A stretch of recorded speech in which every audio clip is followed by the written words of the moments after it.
అందరికీ నమస్కారం. నేను మీ Priya. Welcome back to Aadya media. బుల్లితెరపై ఎంతో ఆదరణ దక్కించుకున్న reality show Bigg Boss. Bigg Boss ఇప్పుడు 6 సీజన్స్ ఫినిష్ చేసుకుని 7th సీజన్కి సిద్ధంగా ఉంది. పిల్లలు పెద్దలు ఎప్పుడెప్పుడా అని వెయిట్ చేస్తున్న ఈ షో బిగ్ బాస్ 6 కొంచెం ఫ్లాప్ అవడం వల్ల బిగ్ బాస్ 7 గట్టిగానే ప్లాన్ చేస్తున్నారు.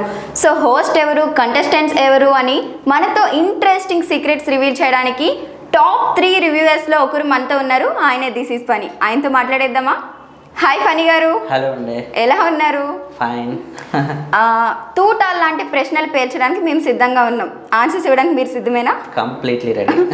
ఓకే, అయితే ఫస్ట్ హోస్ట్ గురించి మాట్లాడదాం, మెల్లగా కంటెస్టెంట్స్ని రివీల్ చేద్దాం. షూర్. బిగ్ బాస్ సీజన్ 7కి హోస్ట్ ఎవరు? Obviously Nagarjuna garu last few seasons 3rd season నుంచి కూడా ఆయన్నే కంటిన్యూ అవుతూ వస్తున్నారు. బట్ ఈసారి ఏంటంటే ఆయన చేంజ్ అవుతున్నారు, ఆయన పొజిషన్లో ఇంకెవరైనా రావచ్చు అన్నట్టుగా చాలా టాక్స్ అయితే వినిపిస్తున్నాయి. అది రానా గారు అవ్వచ్చు, బాలకృష్ణ గారు అవ్వచ్చు అన్నట్టుగా కూడా టాక్స్ అయితే వినిపిస్తున్నాయి.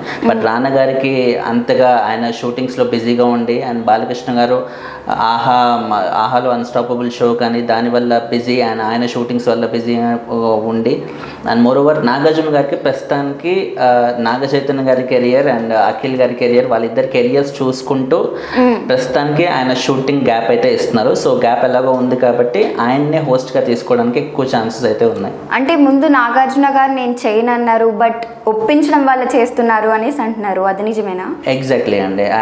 6th సీజన్ వల్ల బేసిక్గా అది చాలా డిసప్పాయింట్ అయిపోయారు. టాస్క్స్ అని లేకపోతే ఆ షో ఫార్మాట్ విధానం కానీ చాలా మారిపోయింది. అండ్ మోరోవర్ లైవ్ వల్ల చాలా డిస్టర్బ్ అయ్యారు. సో కాబట్టి ఆయన ఈసారి వద్దులే ఇంకా నేను చేయను అన్నట్టుగా తప్పుకున్నా కూడా వీళ్ళందరూ రానా లాంటి వాళ్ళు వీళ్ళందరూ చేయను అనేసరికి the end of the day మళ్ళీ నాగార్జున గారి కోర్టులోకే బాల్ వచ్చి ఆగింది. ఓకే, అంటే ప్రతి సీజన్ తీసుకుంటే మనం ఎలా ఉంటుందంటే ఒక ట్రాన్స్, ఒక కపుల్, ఒక డాన్సర్, సింగర్, ఇలా మల్టీ టాలెంట్స్ ఉన్న వాళ్ళని తీసుకుంటారు. ఈ సీజన్ కూడా అలానే ఎక్స్పెక్ట్ చేయొచ్చా? ఎప్పుడైనా అంతే అండి. బిగ్ బాస్ ఫార్మాటే అంతే. రకరకాల ఫీల్డ్స్లో ఉన్న మనుషుల్ని అందరినీ ఒక గూటి కింద పెడితే వాళ్ళ మెంటాలిటీస్ ఎలా మ్యాచ్ అవుతాయి, ఎలా గొడవ పెట్టుకుంటారు, లేకపోతే ఎలా కలిసిపోతారు, ఇవన్నీ చూడటానికి చాలా ఇంట్రెస్ట్గా ఉంటుంది. అండ్ మోరోవర్ అలాంటి డిఫరెంట్ మెంటాలిటీస్ ఉన్న వాళ్ళని ఒక హౌస్లో పెడితే వాళ్ళు ఎలా గొడవ పడతారు అనేది కూడా షో కాన్సెప్ట్కి బాగా యూస్ అవుతుంది. కాంట్రవర్సీస్ అంటే ఎవరికైనా బాగా ఇంట్రెస్టే కదా, ఎందుకంటే మన లైఫ్ మీద మనకన్నా పక్కన వాళ్ళ లైఫ్ మీద ఎక్కువ కాన్సన్ట్రేషన్ ఉంటుంది కదా. సో యాక్చువల్లీ లాస్ట్ సీజన్లో కామన్ మ్యాన్ ఉంటారు అనేసి అన్నారు. ఆది గారిని తీసుకున్నారు. ఆది కామన్ మ్యాన్ ఏం కాదు, యాక్చువల్లీ వెల్ నోన్ ఫేసే చెప్పాలంటే. ఈ సీజన్ లో కామన్ మ్యాన్ ఉన్నారా? కామన్ మ్యాన్ ఉన్నారంటే ఒక అమ్మాయి అబ్బాయి ఉన్నట్టుగా మనకు తెలుస్తుంది. సో దానికి ఆడిషన్స్ పెట్టి తీసుకుంటారా లేకపోతే డైరెక్ట్గా వెళ్తారా అనేది చూడాలి. ఎవరు కామన్ మ్యాన్ గా, ఐ మీన్ ఇప్పుడు వరకు మీరు అనుకుంటున్న వాళ్ళు ఎవరు? ఇద్దరు అనిల్ పల్లవి అని ఇద్దరు అమ్మాయిలు వెళ్తున్నట్టు, ఇద్దరు అమ్మాయి అని అబ్బాయి వెళ్తున్నట్టుగా న్యూస్ అయితే ఉంది. ఓకే, అనిల్ అంటే ఇంతకు ముందు మళ్ళొచ్చిన అనేసి రైతు బిడ్డ ఆయన కాదండి, కంప్లీట్లీ డిఫరెంట్. అంటే పల్లవి ప్రశాంత్ అనేసి ఈయన వెళ్తున్నారు అనేసి కొన్ని రూమర్స్ వస్తున్నాయి అనమాట. మళ్ళొచ్చిన అని. నేను ఒక రైతు బిడ్డనని బిగ్ బాస్ లోకి వెళ్ళి ప్రతి ఒక్కరితో ఆయన వీడియోస్ చేశారు. మీకు గుర్తున్నారా? తెలుసండి. ఆయన వస్తున్నారు అనేసి అంటున్నారు. అంటే ఇప్పుడు కంటెస్టెంట్స్ విషయం ఎలా ఉంటుందంటే ఈసారి లాస్ట్ ఫస్ట్ సీజన్ నుంచి కూడా ఇప్పుడు ఈ సీజన్కి మీరు వస్తారా అని బిగ్ బాస్ వాళ్ళు కాల్ చేస్తే ఇప్పుడు కాదండి నెక్స్ట్ సీజన్కి వస్తాను అంటారు. సో నెక్స్ట్ సీజన్కి వస్తాను అనే వాళ్ళని నెక్స్ట్ సీజన్ రాబోతున్న ఒక 1-2 months ముందు వీళ్ళు రాబోతున్నారు అన్నట్టుగా న్యూస్ అయితే స్ప్రెడ్ అవుతూ ఉంటుంది. సో ప్రతి సీజన్కి జరిగేది అదే. సో ఫస్ట్ నుండి కూడా ఇప్పుడు కంటెస్టెంట్స్ ఎవరైతే మీడియాలో ఉన్నారో వీళ్ళు రాబోతున్నారు అన్నట్టుగా న్యూస్ అయితే ఉందో వాళ్ళు ఫస్ట్ సీజన్ నుంచి కూడా బిగ్ బాస్ వాళ్ళు కాంటాక్ట్ అవుతున్న వాళ్ళే. సో అలా కాంటాక్ట్ అవుతున్న వాళ్ళే వాళ్ళలోంచి రావడానికి ఎక్కువ ఛాన్సెస్ ఉంది కాబట్టి వాళ్ళ పేర్లు ఎక్కువగా వినిపిస్తున్నాయి. అంటే అందులోకి వెళ్ళాలి అనుకునే వాళ్ళు వీళ్ళు కాంటాక్ట్ అవ్వచ్చా, లేకపోతే బిగ్ బాస్ టీమే కాంటాక్ట్ అవుతారా? బిగ్ బాస్ టీమ్ కాంటాక్ట్ అవుతారు. కొంతమంది ఎక్కువ ఫేమ్ లేని వాళ్ళు నాకు ఈ సీజన్ రావడానికి ఇంట్రెస్ట్గా ఉంది మీరు ఏమైనా తీసుకుంటారు అన్నట్టుగా వెళ్ళిన వాళ్ళు కూడా చాలా మంది ఉన్నారు. It's mutual. అయితే జనరల్గా అందరికీ వచ్చే డౌట్ అనమాట, బిగ్ బాస్ వాచ్ చేస్తున్నప్పుడు నాకు కూడా చాలా టైమ్స్ అనిపించింది, వీళ్ళందరూ ఇంత బిజీగా ఉంటారు కదా, వీళ్ళు తీసుకునే వాళ్ళు కూడా హై, మొత్తం అన్ని సెలబ్రిటీసే. ఇంతమంది సెలబ్రిటీస్ ఒక ఇంట్లో అన్ని రోజులు మొబైల్ ఫోన్స్ లేకుండా ఫ్యామిలీతో అసలు లేకుండా వాళ్ళు మనకన్నా ఎక్కువ సోషల్ మీడియా యూజ్ చేస్తారు కదా. Exactly. ఎవ్రీ మినిట్ సోషల్ మీడియాలోనే బ్రతికే వాళ్ళు అసలు ఫోన్ లేకుండా ఎలా బ్రతుకుతున్నారా బాబు అనిపిస్తుంది. నిజంగానే వాళ్ళ దగ్గర ఫోన్, ఫ్యామిలీ కాంటాక్ట్స్ ఇవేమి ఉండవా? అసలు ఫ్యామిలీ కాంటాక్ట్స్ కానీ ఫోన్స్ కానీ ఖచ్చితంగా ఉండవని అది చాలా క్లియర్. అండ్ ఎందుకంటే నాకు తెలిసిన వాళ్ళే చాలా మంది వెళ్ళారు కాబట్టి వాళ్ళు చెప్పడం కానీ లేకపోతే నాకు వచ్చిన ఇన్ఫర్మేషన్ ప్రకారంగా అయితే డెఫినెట్లీ ఆ ఫ్యామిలీ కాంటాక్ట్ కానీ ఫోన్స్ కానీ ఉండవు. ఇన్ఫ్యాక్ట్ అలా లేకపోవడం వల్లే ఇంకా వాళ్ళకి ఆ ఫ్యామిలీని చూడాలని కానీ లేదా వాళ్ళతో మాట్లాడాలని ఆ ఎమోషన్ అనేది బాగా ఉంటుంది. ఆ ఎమోషన్ని షో కోసం వాడుకోవడానికి మధ్యలో ఫ్యామిలీతో మాట్లాడాలని ఫోన్ కాల్స్ పెట్టడం కానీ లేకపోతే ఫ్యామిలీ వచ్చినప్పుడు వాళ్ళు మీట్ అయ్యి ఎమోషనల్గా ఫీల్ అవ్వడం కానీ ఇవన్నీ కెమెరాలో క్యాప్చర్ చేసి టెలికాస్ట్ చేయడానికి బాగుంటాయి కాబట్టి టీఆర్పీ పరంగా బాగా యూజ్ అవుతాయి కాబట్టి డెఫినెట్లీ ఫోన్స్ కానీ ఫ్యామిలీ మీటింగ్స్ కానీ ఖచ్చితంగా ఉండవు. అండ్ ఇంకోటి వీళ్ళకి రిమ్యూనరేషన్ ఎంతవరకు ఉండొచ్చు పెర్ డేకి? అది కంటెస్టెంట్ని బట్టి అండి. కంటెస్టెంట్కి ప్రీ ఎగ్జిస్టింగ్ పాపులారిటీ బయట పాపులారిటీని బట్టి ఉంటుంది. సో ఒక కామన్ మ్యాన్కి మనలోంచి ఎవరైనా వెళ్తే కామన్ మ్యాన్కి వాళ్ళకి చాలా బేసిక్ టు బేసికే ఉంటుంది.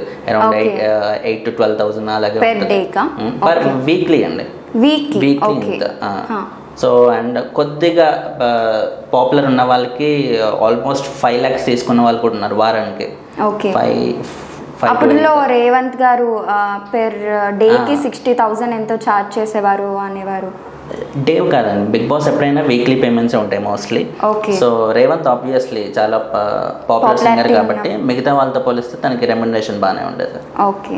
అండ్ ఈ బిగ్ బాస్ ఏదైతే ఉందో ఈ గొడవలు పడ్డము ఇవన్నీ అండ్ లవ్ ట్రాక్స్ నడుపుతుంటారు కదా, ఈ లవ్ ట్రాక్స్ ఇవన్నీ కూడా స్క్రిప్ట్లో భాగంగానే చేస్తారు అని చాలా రూమర్ ఉందన్నమాట. లేకపోతే అసలు శ్రీహన్ బయట అంత క్లోజ్గా అన్ని ఏళ్ళ love story and Shannu and Deepthi Sunaina అన్ని ఏళ్ళ లవ్ స్టోరీ. అసలు చెప్పాలంటే సిరి స్టార్ట్ చేసింది పోక్ చేయడం, కానీ సిరి అండ్ తన బాయ్ ఫ్రెండ్ బాగానే ఉన్నారు, షన్ను అండ్ దీప్తి విడిపోయారు. సో ఇవన్నీ చూసినప్పటికీ ఇదంతా స్క్రిప్టెడ్, అందుకే బయటకు వచ్చిన తర్వాత వీళ్ళు బాగానే ఉన్నారు అనేవి ఎక్కువ వినిపిస్తున్నాయి. స్క్రిప్టెడ్ అని ఎగ్జాక్ట్గా చెప్పలేమండి. అంటే వాళ్ళకి ఆ సిచ్యువేషన్స్ క్రియేట్ చేస్తుంటారు అన్నమాట. ఇప్పుడు ఈ అమ్మాయి అబ్బాయి ఇద్దరు మాట్లాడుకోవట్లేరు, వీళ్ళిద్దరిని మాట్లాడుకునేలా చేయడానికి మనం ఏం చేయొచ్చు అని బిగ్ బాస్ ఆ యాంగిల్లో ఆలోచించి వాళ్ళిద్దరి మధ్య కావాలని గొడవ పెట్టడానికో లేదా లవ్ ట్రాక్ నడపడానికి కావాల్సిన ఎన్విరాన్మెంట్ క్రియేట్ చేయడానికో ఇలాంటి ప్రయత్నాలు చేస్తుంటారు. కానీ ఎగ్జాక్ట్గా మీరు ఇద్దరు ఉన్నారుగా, ఇప్పుడు మీరు లవ్ చేసుకోవాలి, లవ్ చేసుకుంటే మాకు టీఆర్పీ వస్తే అని ఆ టైప్లో స్క్రిప్టింగ్ అయితే ఖచ్చితంగా ఉండదు. ఓకే. అసలు బిగ్ బాస్ సీజన్ 4 వరకు చూసుకున్నట్లయితే అదుర్స్ అనమాట. 5, 6 చూసుకుంటే బెదుర్స్. ఎందుకంటే 4 వరకు మొత్తం 9 అయిందంటే ఇంక బిగ్ బాస్ చూడాల్సిందే. అండ్ డిజ్నీ హాట్స్టార్ అసలు సబ్స్క్రైబ్ చేసుకుని మరీ చూసే వాళ్ళు మిడిల్ క్లాస్ ఫ్యామిలీ వాళ్ళు కూడా చాలా మంది ఉన్నారు. కానీ బిగ్ బాస్ 5 కొంచెం డల్ అయింది, బిగ్ బాస్ 6 అట్టర్ ఫ్లాప్ అయింది, అసలు ఎవరు చూడడం మానేసారు. దీనికి రీజన్ ఏంటై ఉంటుంది? ఒకటి ఏంటంటే నాకు 5th సీజన్ వరకు కూడా పర్లేదండి, 5th సీజన్ కూడా ఓకే అన్నట్టుగా మనం చూసాం. ముఖ్యంగా సన్నీ లాంటి కంటెస్టెంట్స్ చాలా ఎంటర్టైన్ చేస్తూ ఉన్నారు. బట్ 6th వచ్చేసరికి కంప్లీట్గా ఫార్మాట్ అనేది మార్చేశారు. వాళ్ళు లైవ్ పెట్టడం కానీ లేకపోతే ఎక్కువ ఇన్వాల్వ్ అవ్వని కంటెస్టెంట్స్ని, షో మీద ఇంట్రెస్ట్ లేని వాళ్ళని, అబ్బా ఇప్పుడు నా గేట్లు ఓపెన్ చేసేయండి నేను వెళ్ళిపోతాను అనే కంటెస్టెంట్స్ని, బయట ఎంతోమంది మేము బిగ్ బాస్ వెళ్తాం అంటూ ఉండే వాళ్ళని వదిలేసి ఆ షో మీద ఇంట్రెస్ట్ లేని వాళ్ళని, వెళ్దాం అనుకునే వాళ్ళని తీసుకొచ్చి ఎందుకు ఇలా చేస్తున్నారు అని ఆడియన్స్కి కూడా అక్కడ ఒక విరక్తి చెందడం కానీ, అండ్ మోర్ ఓవర్ అన్ఫేర్ ఎలిమినేషన్లు చాలా, అసలు ఈ కంటెస్టెంట్ ఖచ్చితంగా టాప్ 5లో ఉంటారు, సమస్య లేదు అనుకున్న వాళ్ళు కూడా వాళ్ళని కూడా మధ్యలోనే బయటికి పంపించడం, ఇలాంటి వాటి వల్ల ఎక్కడో ఆడియన్స్కి కూడా ఒక విరక్తి వచ్చింది. అసలు ఎందుకు ఇలా ఈ అమ్మాయి బాగానే ఆడుతుంది కదా, అబ్బాయి బాగానే ఉన్నాడు కదా, వీళ్ళని ఎందుకు పంపిస్తున్నారు, అండ్ లోపల ఉన్న వాళ్ళని అసలు వాళ్ళలో అసలు ఏమాత్రం ఏ షోకి కాంట్రిబ్యూట్ చేయకుండా కూడా వాళ్ళని ఎందుకు ఉంచుతున్నారు అంటూ ఇలాంటి ఎన్నో కాంట్రవర్సీస్ పబ్లిక్లో కూడా రావడం వల్ల కొద్దిగా 6th సీజన్కి చాలామంది అయితే దూరంగానే ఉన్నారు. అది మా మాట వాస్తవం. దాన్ని బట్టే 7th సీజన్ కూడా ఇంత గ్యాప్ వచ్చింది. ఇంత హెవీ గ్యాప్ అనేది ఫస్ట్ టైం బిగ్ బాస్. అవును, డెఫినెట్లీ మాకు కూడా అదే కావాలి, లేదంటే బిగ్ బాస్ సీజన్ 7 కూడా ఫ్లాప్ అయ్యే ఛాన్సెస్ ఉంటాయి. Thank you so much Phani garu, it's really nice talking to you. And ఇప్పటి వరకు రివ్యూవర్స్ ఎలా అయితే హౌస్లోకి వెళ్ళారో మీరు కూడా నెక్స్ట్ సీజన్లో వెళ్ళాలని కోరుకుంటున్నాము. ఆ తర్వాత కూడా మాకు ఇంటర్వ్యూస్ ఇలానే ఇవ్వాలని కోరుకుంటున్నాము. Thank you so much. So చూసారు కదా, నాకు తెలిసి మీకున్న అన్ని డౌట్స్ నేను అడిగేశాను. ఇంకా ఏమైనా డౌట్స్ మిగిలిపోయి ఉంటే కామెంట్ సెక్షన్లో పెట్టేయండి. ఆయన ఇంటికి వెళ్ళైనా సరే నేను ఆ క్వశ్చన్స్కి ఆన్సర్ తీసుకొచ్చేస్తాను. సో ఇది ఇవాల్టి విశేషాలు. మరిన్ని ఇంట్రెస్టింగ్ న్యూస్తో మళ్ళీ మీ ముందుంటుంది Aadya media. Until then bye bye.